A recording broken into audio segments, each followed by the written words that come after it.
luz, por ahí no se les olvide darnos. Me gusta su like, abajo la campanita, píquenle, púchenle. Pues vaya que se vengó esta, ¿cómo se llama esta? Piña podrida. No, chéquenle.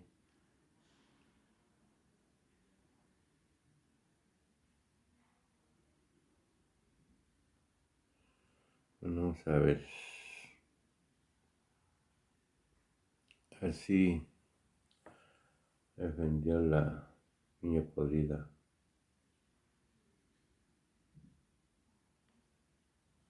Mis preciosos fideicomisos para lujos de ministros.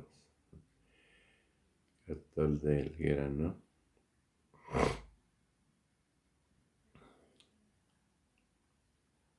Dice que vamos a leer algunos de los grandes logros de esta piña podrida. Estos son los logros de Norma Piña Podrida al frente del Poder Judicial. Perdonar a Rosario Robles Lachayo los miles de millones que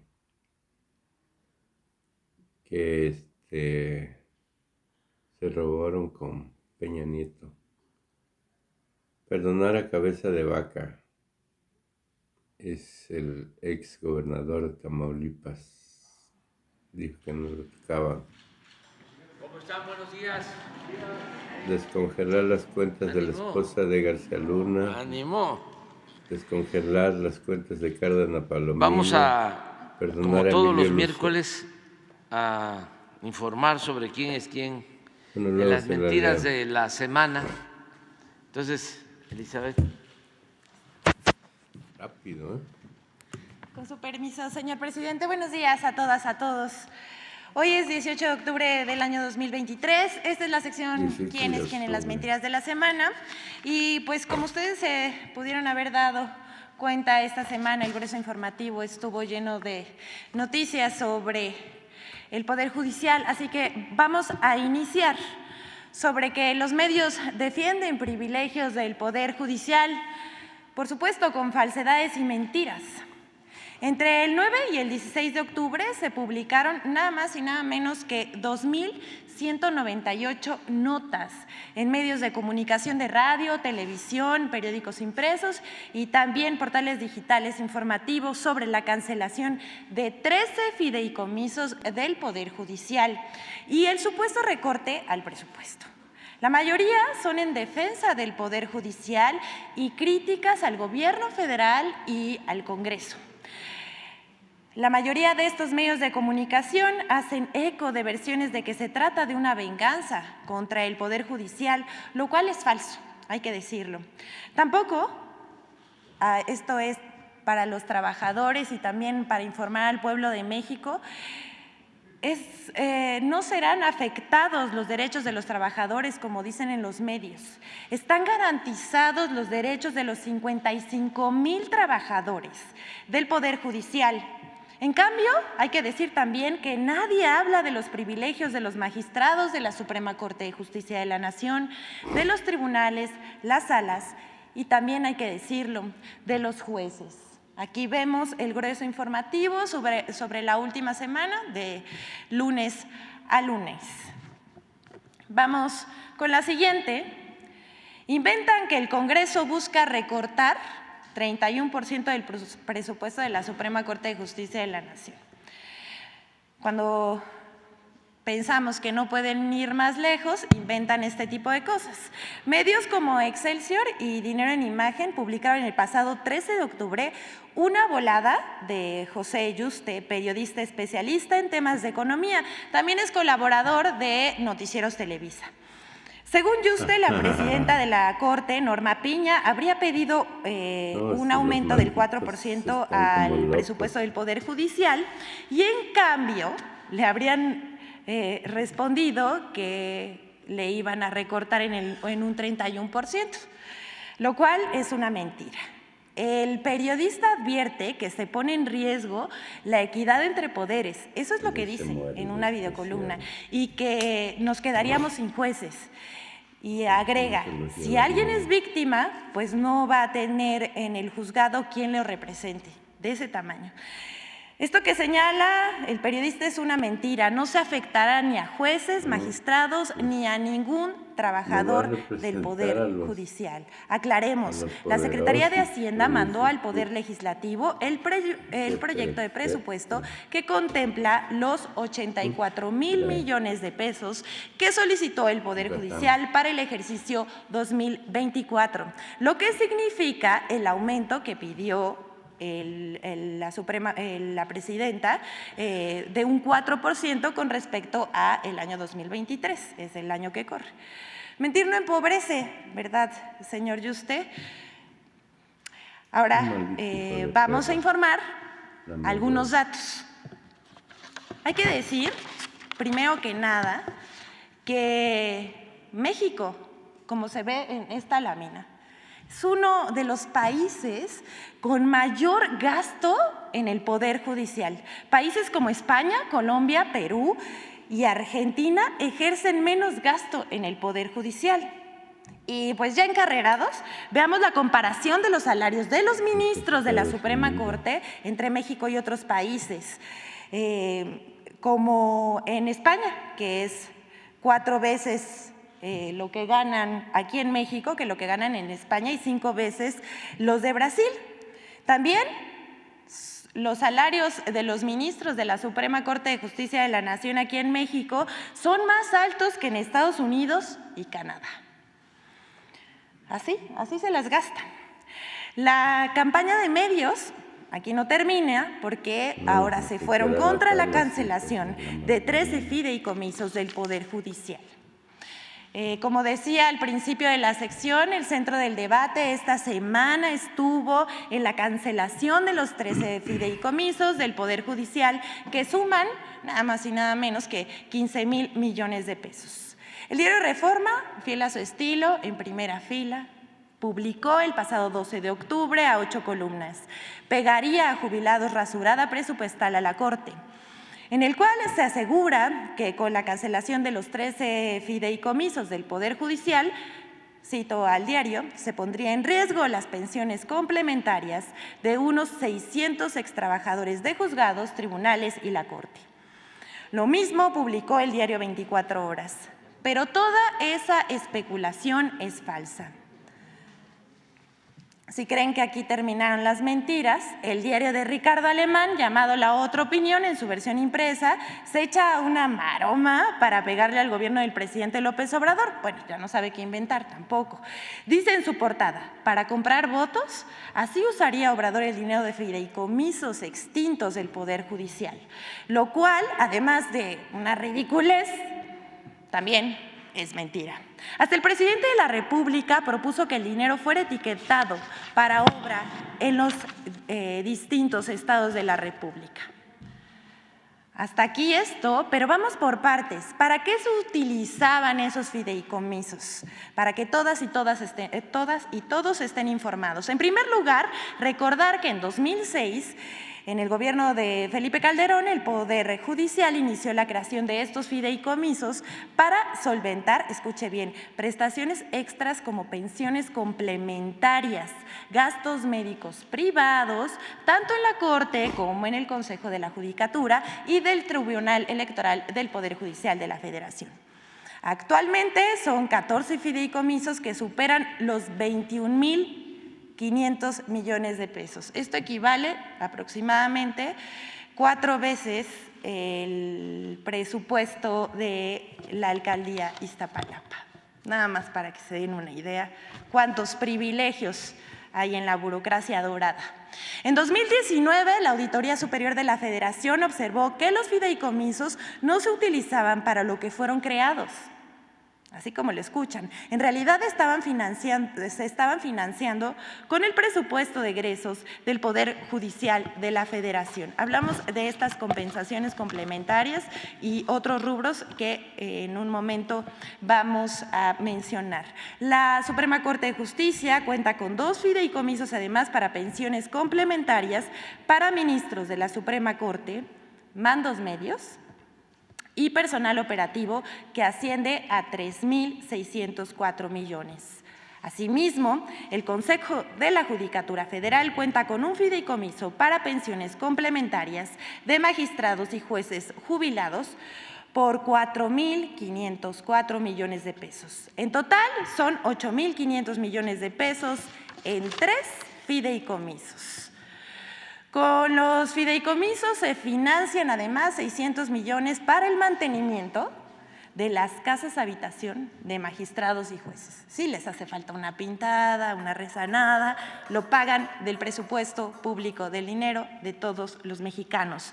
Además, la Auditoría Superior evidenció que dichos fideicomisos no se ejercen para lo que fueron creados, como decíamos, y sus erogaciones, es decir, lo que sale, corresponden a honorarios fiduciarios, estudios actuariales, y esto corresponde a menos del 0,1% de las erogaciones de ambos fondos en pensiones complementarias.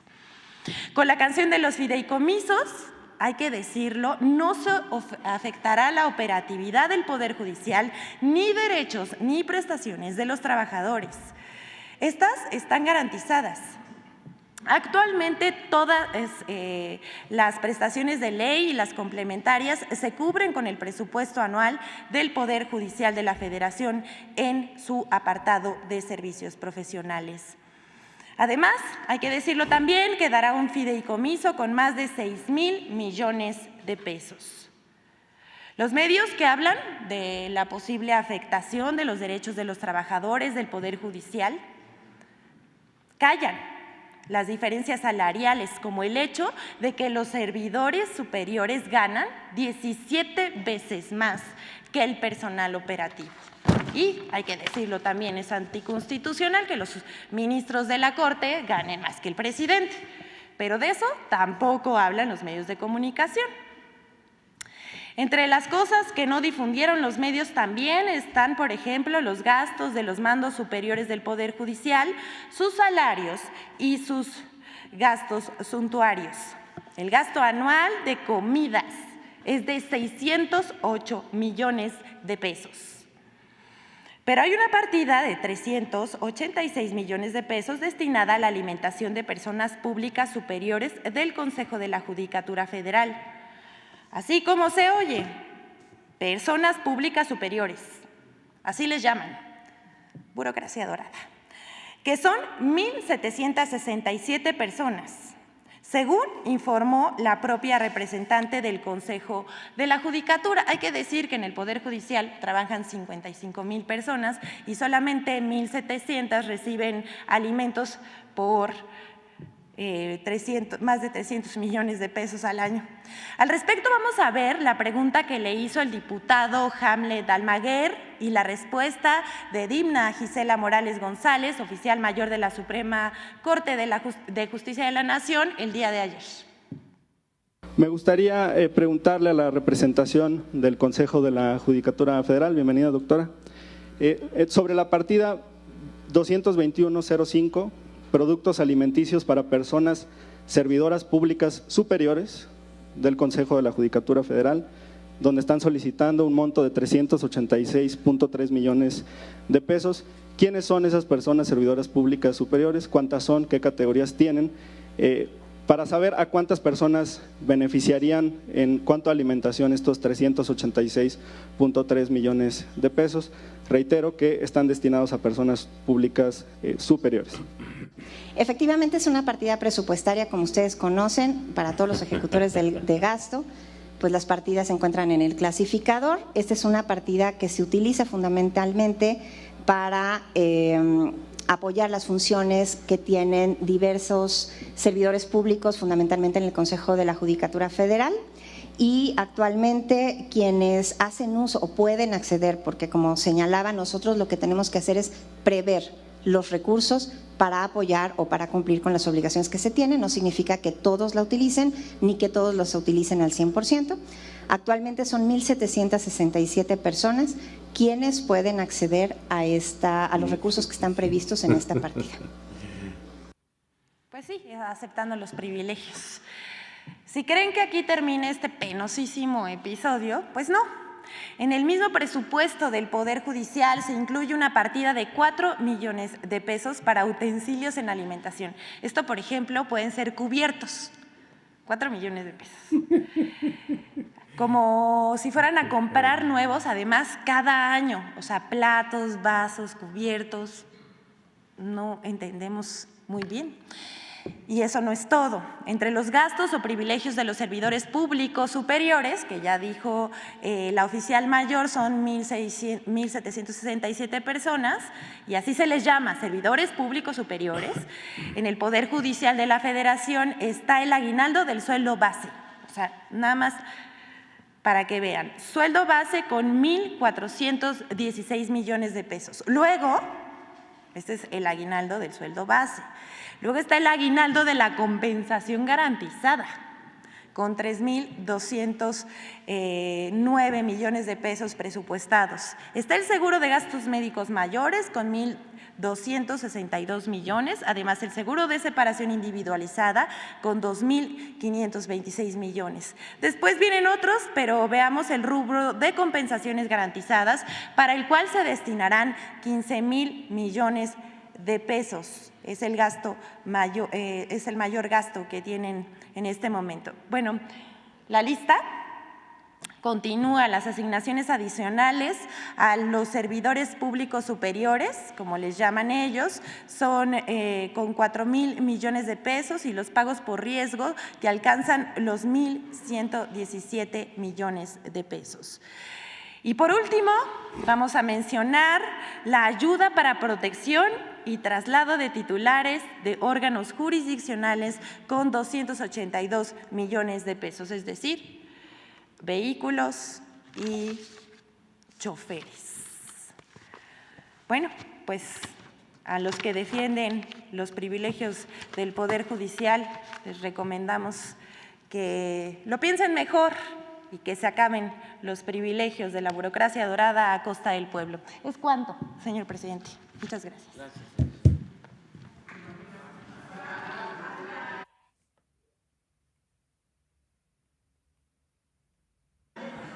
Vamos a empezar acá.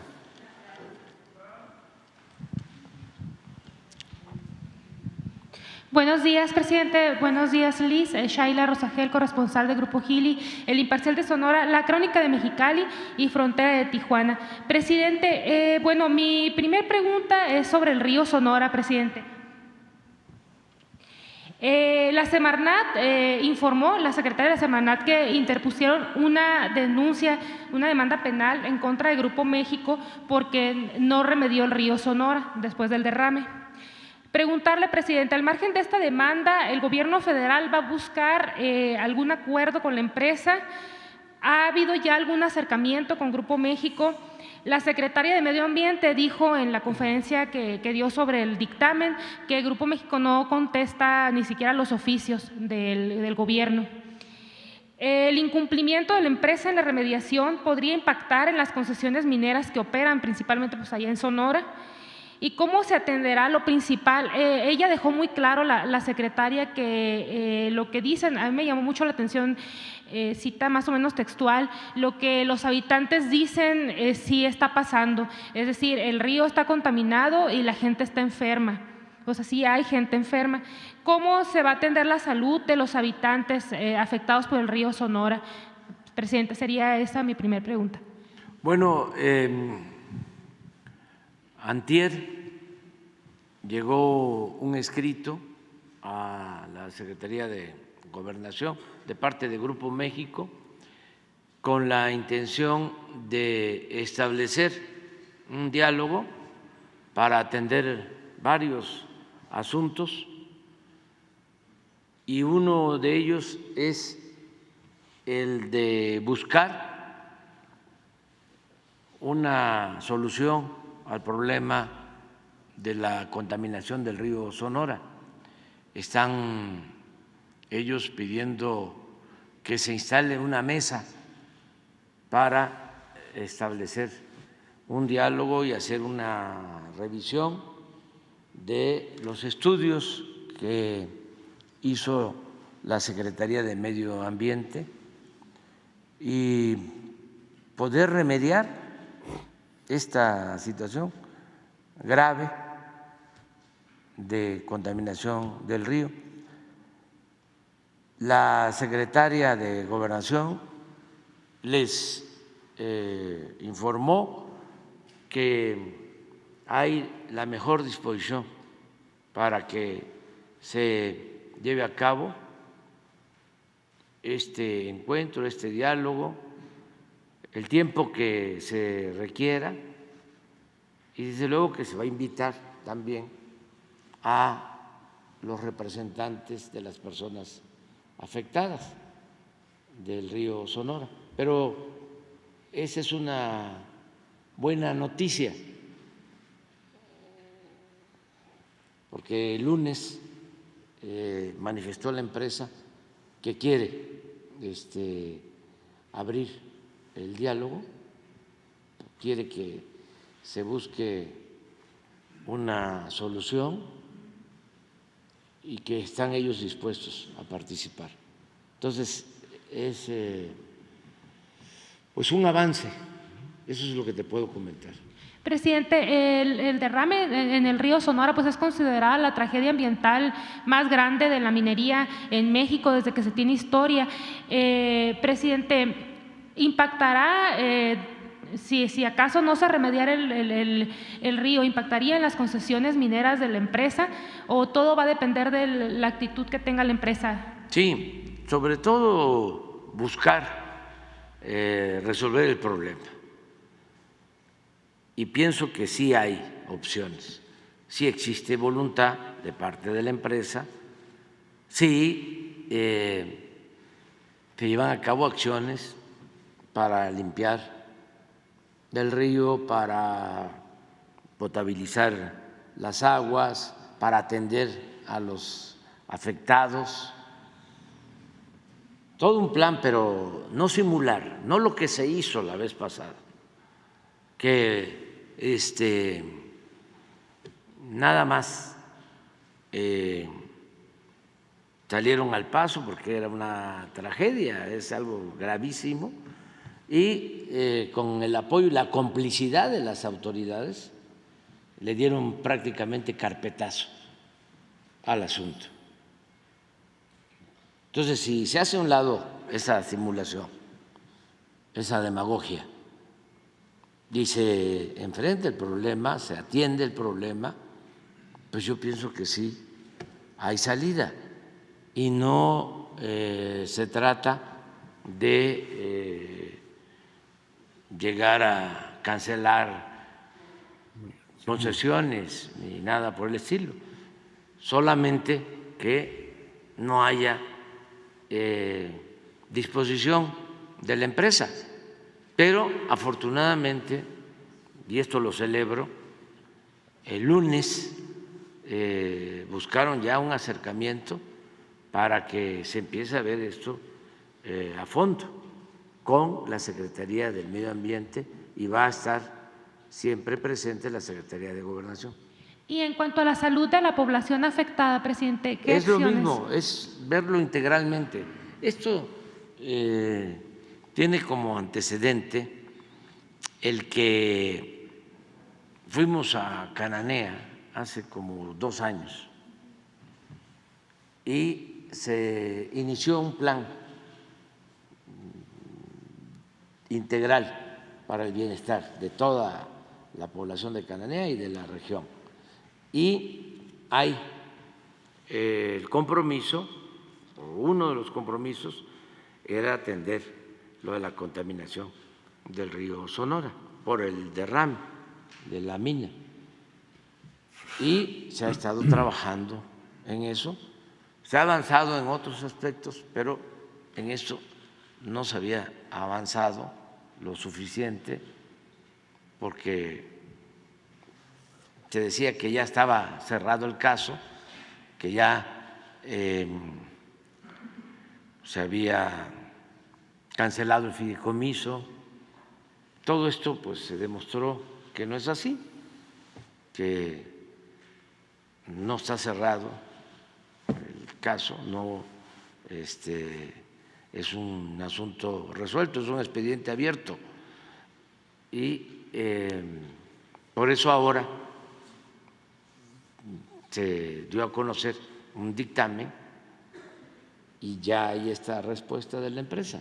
En cuanto a la salud de la población, ¿se van a esperar a las negociaciones con la empresa o ya se está con la gente que ya se detectó que está enferma a través Hay que atender a todos los que están enfermos, independientemente del resultado, si lo hace la empresa o no lo hace, nosotros tenemos que atender a la gente.